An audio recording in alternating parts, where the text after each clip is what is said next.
Well, good morning, good afternoon, and good evening to all of you listening to our final, I can't believe I'm saying this, our final Hit It and Quit It webinar for 2022. So we're going to give you a little gift today, and the gift is the gift of knowledge. We've all learned a lot this year in 2022, and we want to share some of our key learnings. So the team is on and prepared to help you with this gift. So without further ado, let's unwrap this gift, and we'll move through this fairly quickly.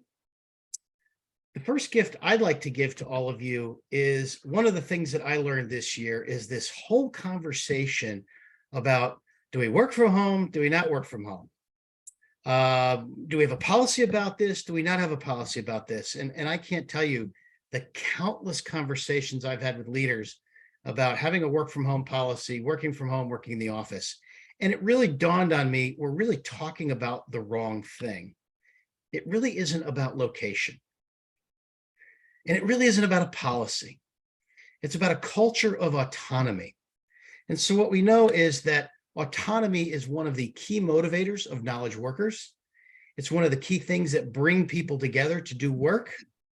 And so maybe reframe the conversation from work from home, not work from home, to do we actually have an autonomous environment, recognizing that we can't solve a big problem like where we work with a broad brush policy.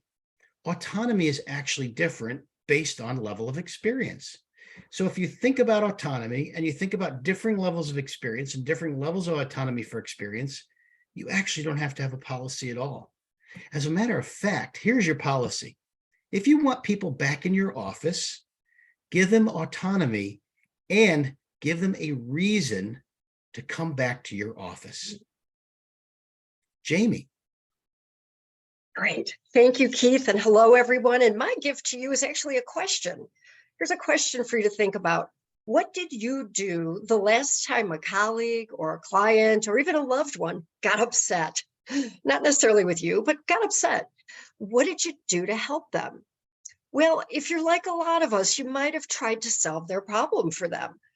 But you might have noticed that when you offered logical solutions to them, they didn't seem to hear you. They just wanted to go on complaining and blaming and justifying. And so you might have repeated the solution a little louder, but they just complained even louder. So then maybe you got frustrated and defensive, and not a good scene, especially not before the holidays, right?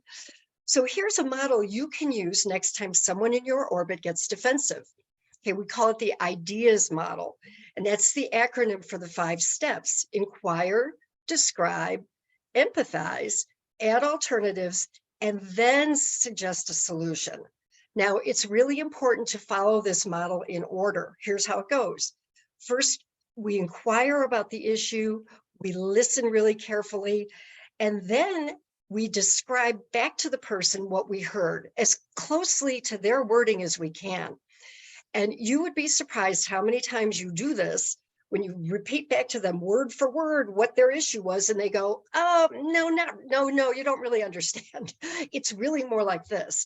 And then they reframe it with a little more clarity. And that's helpful because then you're helping them and yourself get clear about what the real issue is.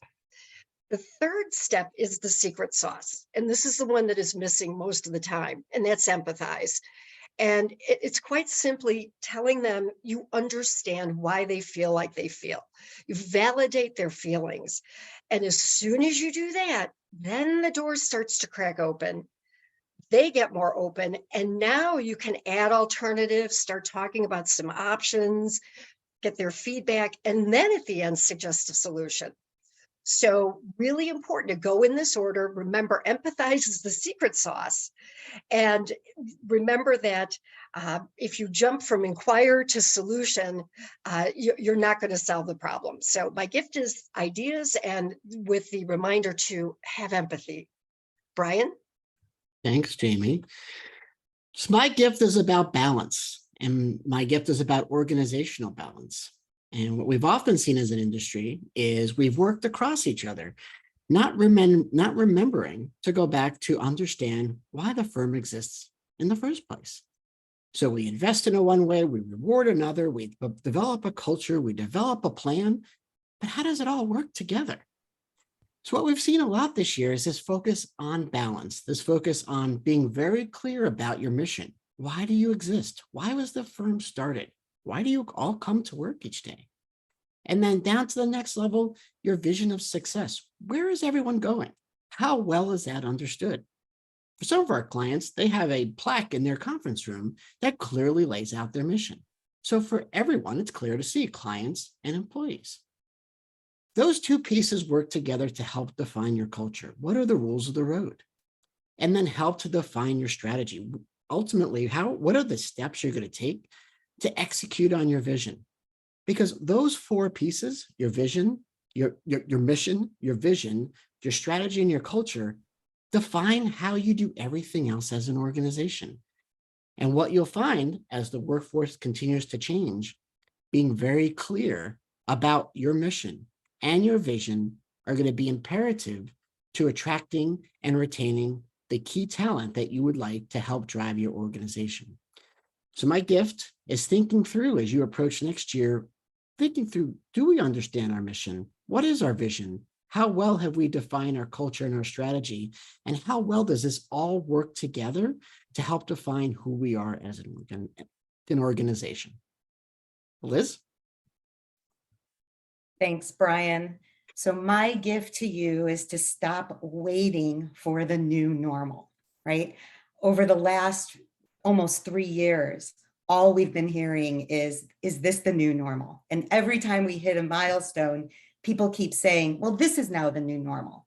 And what I can tell you is that talking to clients, looking at our organizational health survey data, listening to the news, for God's sakes, this is not the new normal, right? And so what do we know? When is the new normal coming? We have no idea. So my gift to you is control what you can control.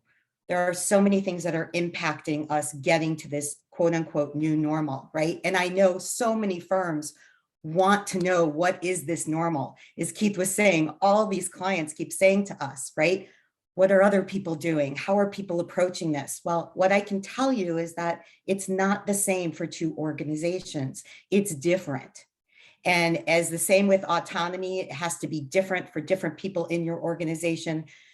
So does the new normal and what normal means to each of you. So finding out what works for your organization, what works for your people to achieve and continue to focus on that mission and vision for your clients, that needs to be your new normal. What are those values and behaviors that you need, right, to address the ever-changing environment we have? And then to define that, be unapologetic about it, while still being curious and really keeping an open mindset that what works today may not necessarily work tomorrow because of all the things we can't control. Melissa, what's your gift? My gift is an invitation to go radical in 2023. So let's go to the week of November 5th. What a week. It was when one of our biggest trust factors, communication and transparency, was rocked to its core. What happened was the antithesis of transparency, trust, and truth. We were blindsided by mass layoffs with Meta, Facebook, Twitter, Amazon, and then you add in Sam Bankman-Fried, and it's possible that you've never heard of him.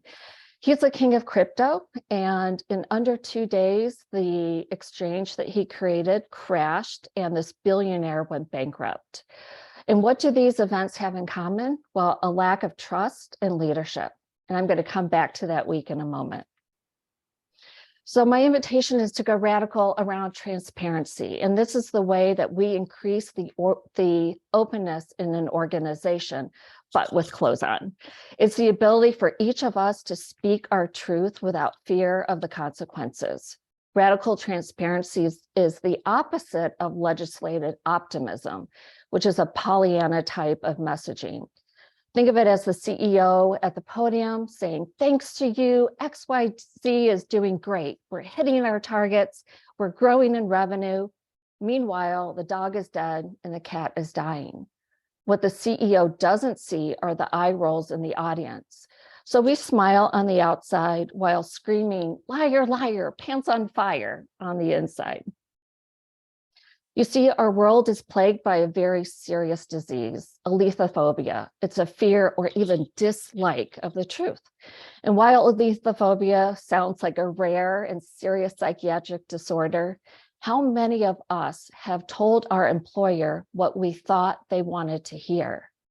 So going back to the week of November 5th, I wanted to ask, how long were these fires smoldering?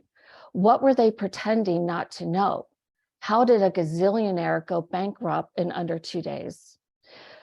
Carl Jung once said, that which we do not make conscious emerges as fate. So in 2023, don't be a homer and let your lying pants catch on fire. You see, weak leaders want agreement, but fierce leaders want to know the truth. Be fierce, be radical. Robert. Thanks, Melissa. So my gift is a gift of peace and mindfulness. And what we've learned is that a little bit of mindfulness goes a long way. Mindfulness is a skill that anyone can develop. It's the ability to know your thoughts, your emotions, and stay present. Stay with how we're feeling, stay attentive. And a short, regular practice can decrease our reactivity significantly. So communication becomes much better. And that results in greater well-being, decreased stress, makes us more resilient, and makes us able to make better decisions. And we're happy to discuss this at length with our clients if you like. So back to Keith.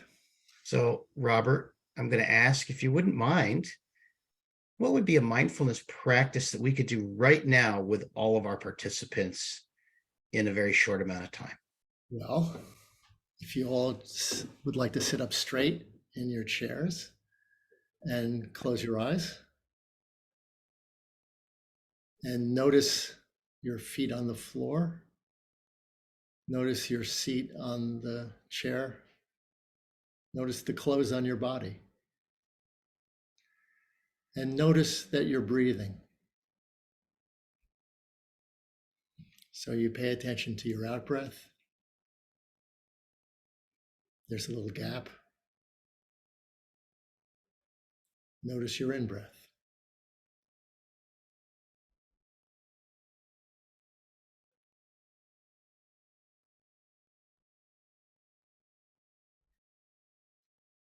And when you get distracted, that's fine. That's what happens. So when you notice that, simply let go of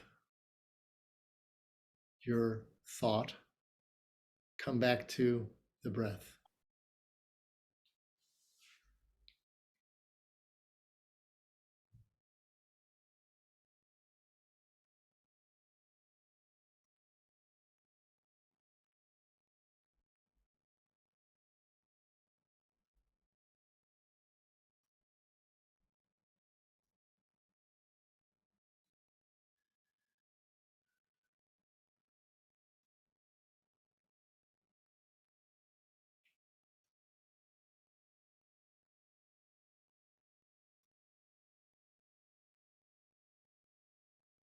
When you're ready, you can open your eyes. And notice if you feel different or if you notice anything that you haven't noticed before.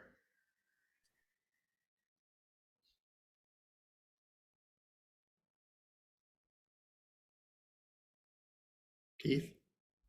Thank you, Robert.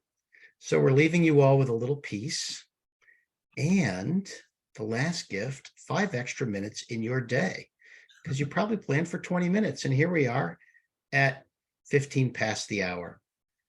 So if you'd like to get a recording of this, check out our website, come listen to it. Join us, please, in the new year. I can't believe we're already in 2023, January 20th, where Brian and I will talk about equity, not necessarily ownership equity, but DE&I equity and what's happening in the marketplace around that. If you'd like to get more videos from us, check out our YouTube channel or contact Laura. We'll be happy to send those to you. Thanks to everybody. Have a great holiday season. Be safe, and we'll see you in the new year.